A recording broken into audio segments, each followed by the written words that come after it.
Hello guys, welcome to I future plus. मेरा नाम जितेंद्र सिंह है और इस C plus plus language series के अंदर हम सी प्लस प्लस लैंग्वेज को एकदम स्टार्टिंग से एंड तक कवर कर रहे होंगे।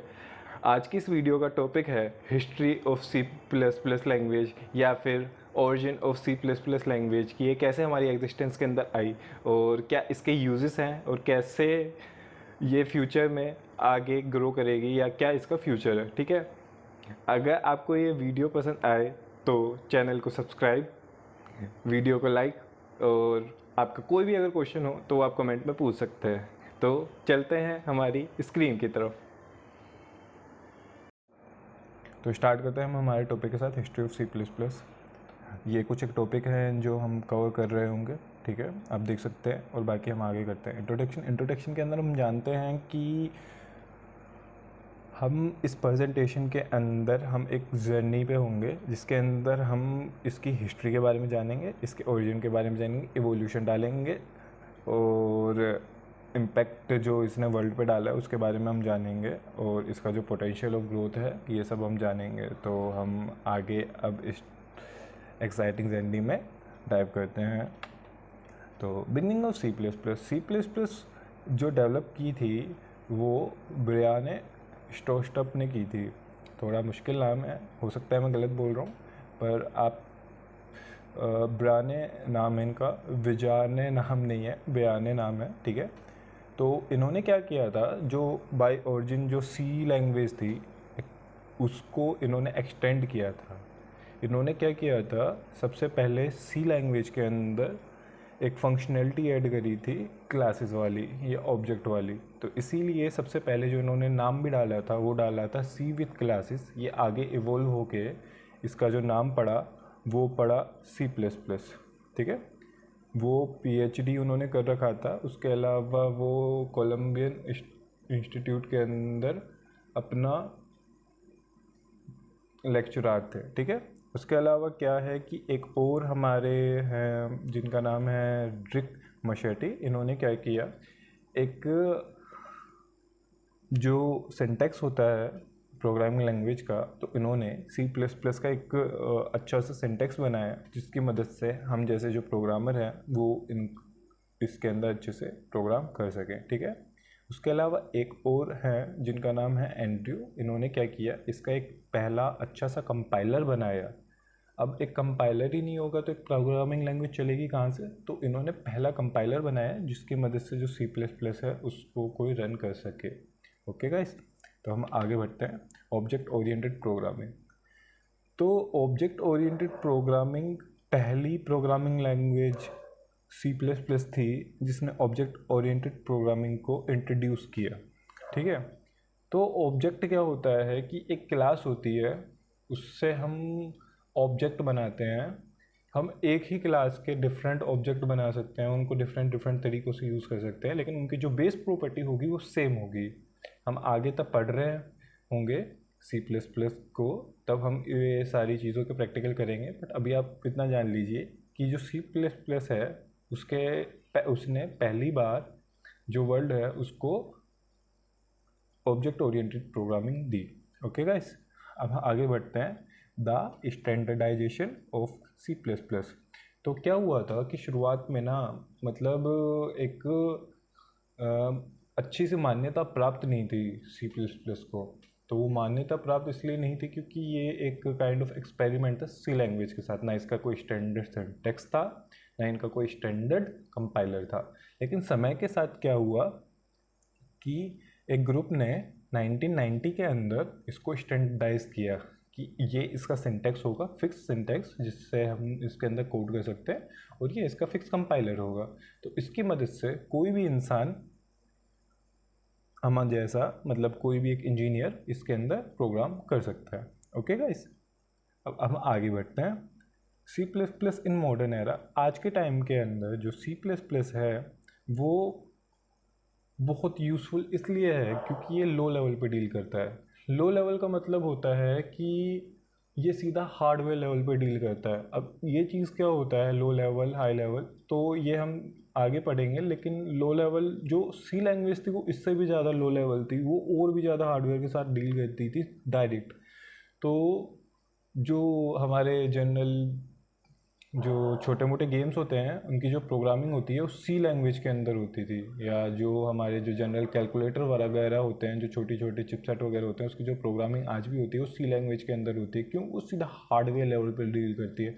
लो लेवल का मतलब होता है सीधा हार्डवेयर लेवल पे, और हाई लेवल का मतलब होता है कि वो सीधा अपर लेवल पे, मतलब GUI मतलब ग्राफिक यूज़र इंटरफेस लेवल पे डील करता है, मतलब वो हार्डवेयर लेवल से कम ऊपर ज़्यादा डील करता है। ठीक है, तो दो मॉडर्न एरा के अंदर इसके सबसे ज़्यादा इस्तेमाल है, एक है गेमिंग, एक है फाइनेंस। ठीक है, तो गेमिंग इंडस्ट्री के अंदर जो C++ है उसका बहुत ज़्यादा यूज़ है, जैसे कि हमारा जो PUBG गेम है वो भी C++ को यूज़ करके बनाया है।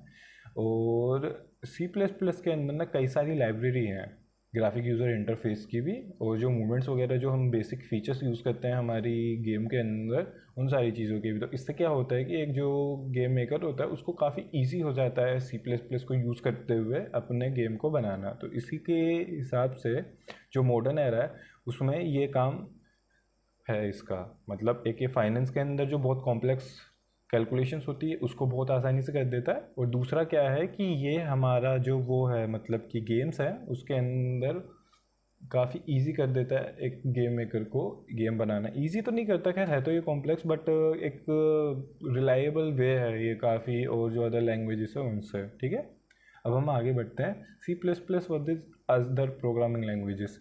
तो जो C++ है वो बाकी प्रोग्रामिंग लैंग्वेजेस से कई तरीक़ों से यूनिक है, लेकिन सबसे जो मेन फीचर जो C++ का है वो ये है कि ये लो लेवल पे डील करता है सीधा। लो लेवल मतलब मैंने जैसा कि आपको पूरा बताया था हार्डवेयर लेवल पे, तब की जो बाकी जो जावा हो गई या पाइथन हो गई या फिर जो बाकी अदर प्रोग्रामिंग लैंग्वेजेस हैं वो क्या करता है, वो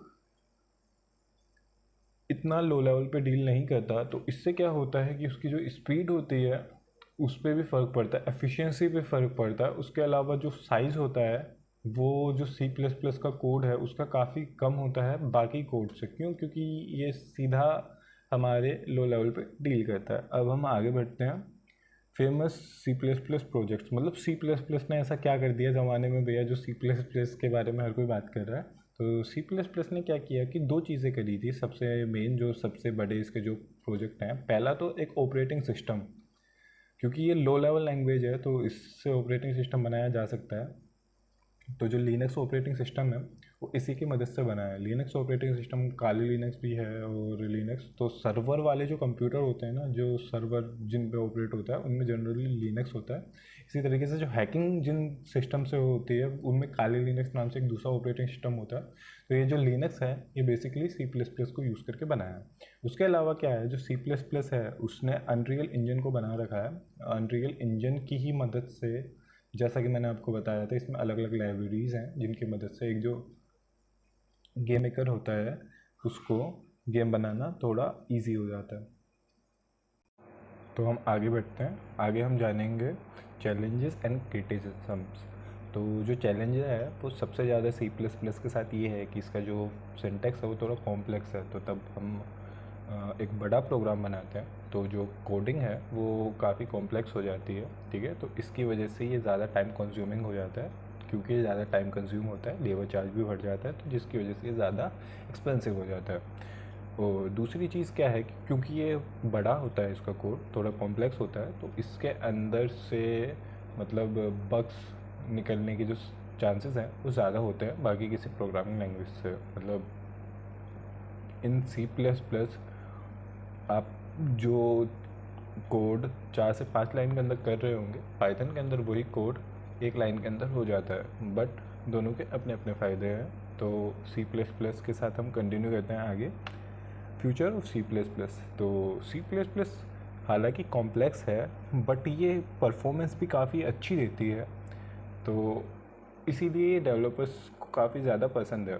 ठीक है, उसके अलावा क्या है कि समय के साथ ये आर्टिफिशियल इंटेलिजेंस के अंदर भी अपना मतलब अपने आप को इवॉल्व करेगी। मतलब इसके अंदर एड ऑन्स होंगे, जैसे सी थी उसके अंदर एड ऑन आए, क्लासेस आई, लाइब्रेरी आई, तो गेमर्स के लिए इजी होगी। इसी तरीके से इसके अंदर हर दिन नए नए एड ऑन्स हो रहे हैं जिनकी मदद से क्या होगा, वन डे ये अपने आप को आर्टिफिशियल इंटेलिजेंस के काबिल बना लेगा अच्छे से। मतलब अभी भी हो सकता है लेकिन आगे और अच्छे से हो जाएगा। तो उससे क्या होएगा कि इन फ्यूचर C++ हमेशा यूज़ रहेगी। ये कभी भी एक आउटडेटेड लैंग्वेज नहीं होगी। हमेशा C++ के लवर्स थे, अभी भी हैं और आगे रहेंगे। इसी तरीके से इंटरनेट ऑफ थिंग्स में भी इसका काम है, जो कि समय के साथ ग्रो हो रहा है। आगे आगे हम देखेंगे कि C++ हमेशा एग्जिस्टेंस में रहेगी और हमेशा ये इन डिमांड स्किल रहेगी डेवलपर्स के लिए। जो कंक्लूज़न है, कंक्लूज़न हमने देखा कि इसने कहाँ से कहाँ तक का सफ़र पूरा किया, क्या क्या इसके एडवांटेजेस है, डिसएडवांटेजेस है और क्या इसका फ्यूचर है। तो इन शॉर्ट गाइस, रिलैक्स रहे, एक एक चीज़ को अच्छे से पढ़े, पूरी सीरीज़ में हर चीज़ को अच्छे से समझें, प्रैक्टिस करें। और ये जो स्किल है, ये आपका जो फंडामेंटल है प्रोग्रामिंग का, उसको क्रिस्टल क्लियर कर देगा। तो आप C++ भी अच्छे से सीख जाएंगे और इसके बाद आप कोई भी दूसरी लैंग्वेज अगर आप सीखना चाहेंगे तो वो भी आप बड़ी आसानी से सीख जाएंगे। थैंक यू सो मच, मिलते हैं अगली वीडियो में।